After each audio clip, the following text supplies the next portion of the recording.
क्या तुम बता सकते हो कि पिछले जन्म में तुम्हारे किस रिश्तेदार ने तुम्हारे लिए कितना विलाप किया था?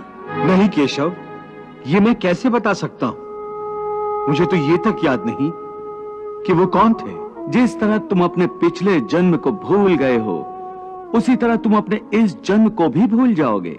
इस जन्म के रिश्तों का अर्थ तुम्हारे आने वाले जन्म में कुछ भी नहीं रह जाएगा। आज अभिमन्यु को तुम अपना पुत्र समझ रहे हो सकता है पिछले जन्म में वो तुम्हारा पिता रहा हो, या आने वाले जन्म में तुम्हारा महाशत्रु बन जाए। आज तुम जिनको अपना रिश्तेदार समझ रहे हो, जिन्हें आदरणीय समझ रहे हो, और इसी कारण उनकी हत्या करने से संकोच कर रहे हो सकता है उन्हीं में से किसी ने तुम्हारे किसी पिछले जन्म में तुम्हारी हत्या की हो, या तुम अगले जन्म में उनकी हत्या कर दो। हे अर्जुन, ये रिश्ते शरीर के जन्म के साथ पैदा होते हैं और शरीर की मृत्यु के साथ मर जाते हैं। इसलिए इन रिश्ते नातों के चक्रव्यूह से बाहर आ जाओ। आत्मा अमर है, इस अमर सत्य को पहचानो। रिश्ते तो बदलते रहते हैं, इसलिए तुम्हें न रिश्तों से मोह करना चाहिए, न रिश्तों के टूटने का शोक करना चाहिए।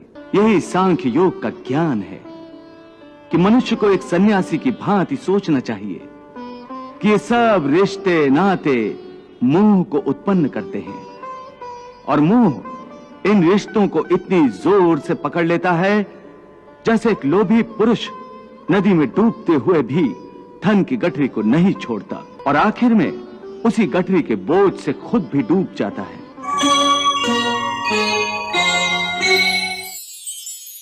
अपने मन को सन्यासी बनाओ और इस मोह के बंधनों को छोड़ो, और इस बात पर ध्यान दो कि इस समय तुम्हारा कर्तव्य क्या है, तुम्हारा धर्म क्या है, और उसी के अनुसार कर्म करो। एक तरफ तुम सन्यास की बात करते हो, सन्यासी की भांति सब नाते रिश्तों के बंधन को तोड़ने को कह रहे हो, और दूसरी ओर मुझे कर्म करने को कह रहे हो।